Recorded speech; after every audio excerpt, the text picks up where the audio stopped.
Hi మన మిత్రులందరికీ భోగి పండుగ శుభాకాంక్షలు. సో మీ అందరికి కూడా విషయాలనే ఉద్దేశంతో వీడియో అనేది చేస్తున్నాను. మీ అందరూ కూడా ఆనందంగా క్షేమంగా ఉండాలని చెప్పేసి మనస్ఫూర్తిగా కోరుకుంటున్నాను. అయితే రేపటి విషయానికి వస్తే రేపు మార్కెట్ అనేది ఓపెన్ ఉంటుంది.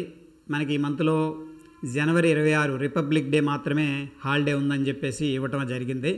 ఓకే, సో రేపు యాజ్ యూజువల్గా మార్కెట్ అనేది ఓపెన్ ఉంటుంది ఫ్రెండ్స్. ఇక మార్కెట్ గురించి రెండు ముక్కలు మాట్లాడుకుందాం. ముఖ్యంగా మనం చూసుకున్నట్టయితే ఈ యొక్క ఐటీ సెక్టార్లో ముఖ్యంగా ఇన్ఫోసిస్ స్ట్రాంగ్గా ర్యాలీ చేసింది. యాక్చువల్గా ఏంటంటే యుఎస్ మార్కెట్లో ఈ యొక్క రెసిషన్ అని చెప్పేసి బ్యాంక్స్ కొలాప్స్ రకరకాల ప్రాబ్లమ్స్ ఉన్నాయి. సో దాని యొక్క ఇంపాక్ట్ మన ఇండియా ఐటీ సెక్టార్ మీద పడుతుందేమో అని చెప్పేసి అనుకున్నారు. బట్ అందువల్ల ఏం చేశారంటే ఎక్స్పెక్టేషన్స్ చాలా తక్కువలో పెట్టుకున్నారు. బట్ రిజల్ట్స్ ఏం చేసినాయి అంటే ఎక్స్పెక్టేషన్స్ని మించి రావడం అనేది జరిగింది. అందుకని ఎక్స్పెక్టేషన్ తక్కువ పెట్టుకుని వాళ్ళు ఏం చేశారంటే ఈ యొక్క ఐటీ సెక్టార్లో ఏవైతే స్టాక్స్ ఉన్నాయో వాటిని షార్ట్ చేయడం స్టార్ట్ చేశారనమాట. అందుకని ఎక్స్పెక్టేషన్ మించి రావడం వల్ల వాళ్ళు షార్ట్ కవరింగ్ అనేది చేసినట్టు క్లియర్గా మనకి డేటా అనేది చెప్తూ ఉంది. అదేవిధంగా ఫ్రెండ్స్, ఇక మనకి రానున్న రోజుల్లో మార్కెట్స్ ఎలా ఉండొచ్చు అనే విషయం గురించి చూస్తే మనకి ఇండియాలోకి ఇప్పటికీ నవంబర్లోనేమో హెవీగా వాళ్ళు ఎఫ్ఐఎస్ అయితే సెల్లింగ్ చేసుకుంటూ వచ్చారు.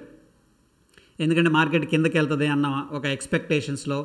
బట్ అన్నిటిని కూడా తట్టుకొని డొమెస్టిక్ ఇన్స్టిట్యూషన్స్ ఏంటంటే కంటిన్యూస్గా బాయింగ్ చేస్తూ సపోర్ట్ చేస్తూ వచ్చినాయి మార్కెట్ని. సో వాళ్ళు అనుకున్నది జరగలేదు. ఎఫ్ఐఎస్ ఏదైతే అనుకున్నారో కిందకి వెళ్తుందని చెప్పేసి అనుకున్నది జరగలేరు. అందుకని డిసెంబర్లో ఏం చేశారంటే షార్ట్ కవరింగ్ అనేది చేశారు. ఏదైతే షార్ట్ చేశారో మొత్తం కూడా రికవర్ అనేది చేశారు చాలా వాటికి.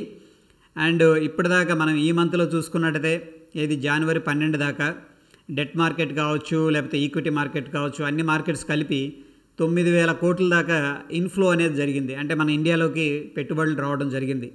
అయితే దీని వెనక పలు కారణాలు ఉన్నాయి. ముఖ్యంగా మనం చెప్పుకున్నట్టయితే యూఎస్లో బాండ్ ఈల్డ్స్ అనేది చాలా తగ్గిపోయినాయి అనమాట. బాండ్స్ రేట్స్ ఎప్పుడైతే ఉన్నాయో ఈల్డ్స్ అంటే ఇంట్రెస్ట్, సింపుల్గా చెప్పాలంటే ఆ ఇంట్రెస్ట్ ఉన్నప్పుడు ఎక్కువగా ఏం చేస్తారంటే పెట్టుబడులు అక్కడ పెడతారనమాట. ఎందుకంటే ఎక్కువ వడ్డీ వస్తుంది కాబట్టి. బట్ బాండ్ డీల్స్ అనేది తగ్గుముఖం పట్టినాయి, వడ్డీ రేట్లు కూడా స్టేబుల్ అయినాయి. కాబట్టి యుఎస్ మార్కెట్స్ ఏం చేస్తున్నాయంటే అక్కడున్న మదుపరులందరూ కూడాను ఇండియా వైపు చూడటం అనేది విశేషం అనమాట. సో ఇక్కడ ఉన్న వాల్యుయేషన్స్ కానీ వడ్డీ రేట్లు కానీ అట్రాక్టివ్గా ఉన్నాయి వాళ్ళతో కంపేర్ చేసుకుంటే. అందుకని ఇక్కడ ఇన్వెస్ట్మెంట్ చేయడం అనేది వాళ్ళు స్టార్ట్ చేస్తూ ఉన్నారు.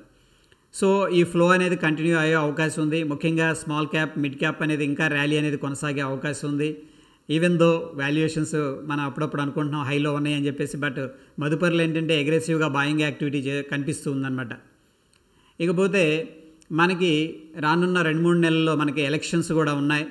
సో డెఫినెట్గా ఈ ఎలక్షన్స్ దాకా ఏంటంటే కొద్దిగా మార్కెట్స్లో అప్ అండ్ డౌన్ జరిగే అవకాశం ఉంది. బిగ్గర్ పిక్చర్లో మనకి నిఫ్టీ చూసుకున్నట్టయితే 22,000 దగ్గర ఒక సైకలాజికల్ రెసిస్టెన్స్ లెవెల్ అనేది కనిపిస్తూ ఉంది.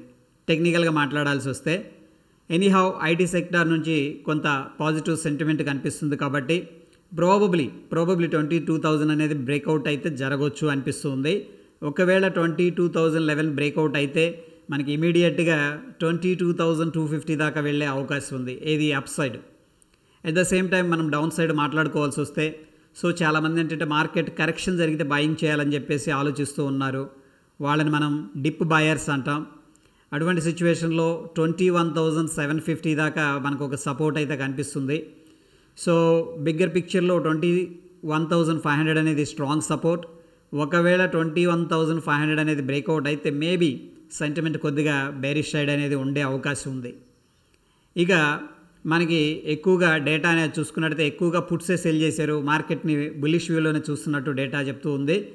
At the same time bank Nifty విషయానికి వస్తే బ్యాంక్ నిఫ్టీతో కంపేర్ చేసినప్పుడు కొద్దిగా వీక్గానే ట్రేడ్ అవుతుంది.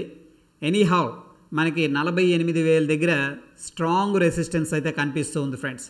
అట్ ద సేమ్ టైం ఏంటంటే మనకి 47,500 దగ్గర స్ట్రాంగ్ సపోర్ట్ అయితే కనిపిస్తుంది. ఒకవేళ మార్కెట్ అనేది 47,500 లెవెల్ని కనుక బ్రేక్అవుట్ చేసిందంటే మేబీ టెంపరీగా కొంచెం సెల్లింగ్ ప్రెషర్, ప్రాఫిట్ బుకింగ్ అగ్రెసివ్గా జరిగే అవకాశం అయితే కనిపిస్తూ ఉంది. సో ప్రస్తుతం మనకున్న డేటా ప్రకారం ఇది. అండ్ ఎఫ్ఐఎస్ ఫ్లో అయితే కంటిన్యూ అవుతుంది. అండ్ అట్లీస్ట్ ఎలక్షన్స్ దాకా మేబీ ఈ యొక్క పాజిటివ్ సెంటిమెంట్ కంటిన్యూ అయ్యే స్కోప్ అయితే ప్రస్తుతం ఉన్న సిచ్యువేషన్లో కనిపిస్తూ ఉంది. అండ్ ఒకవేళ మార్కెట్ అనేది కరెక్షన్ జరిగితే ఇది 21,500 లెవెల్ అనేది నిఫ్టీలో వెరీ గుడ్ సపోర్ట్ అయితే కనిపిస్తుంది. ఆ లెవెల్ బ్రేక్అవుట్ అయితే మాత్రం డౌన్ సైడ్ ప్రోబబుల్ ఏంటంటే కొద్దిగా అగ్రెసివ్గా సెల్లింగ్ ప్రెషర్ అనేది మనం ఎక్స్పెక్ట్ అయితే చేసుకోవచ్చు. సో ఇది మార్కెట్ గురించి ఒక చిన్న రౌండ్ అప్డేట్. ఏదైతే మార్కెట్స్ అప్ సైడ్ దూసుకు వెళ్తున్నాయో అదేవిధంగా మన యొక్క ఛానల్ కూడా చక్కగా గ్రో అవుతూ వస్తుంది మీ అందరి యొక్క సపోర్ట్తో. ఇదే విధంగా మీ యొక్క సపోర్ట్ని కంటిన్యూ చేస్తూ ఉండండి. అండ్ మన వీడియోస్ని మీ బంధుమిత్రులకి షేర్ చేస్తూ ఉండండి. మన వీడియోస్ని లైక్ చేస్తూ ఉండండి. డెఫినెట్గా క్వాలిటీ ఎడ్యుకేషనల్ కాంటెంట్ అనేది అందరికీ చేరవేయబడుతుంది మన తెలుగు రాష్ట్రాల ప్రజలకి. అండ్ మరొక ఎపిసోడ్లో మళ్ళీ కలుసుకుందాం ఫ్రెండ్స్. ధన్యవాదాలు.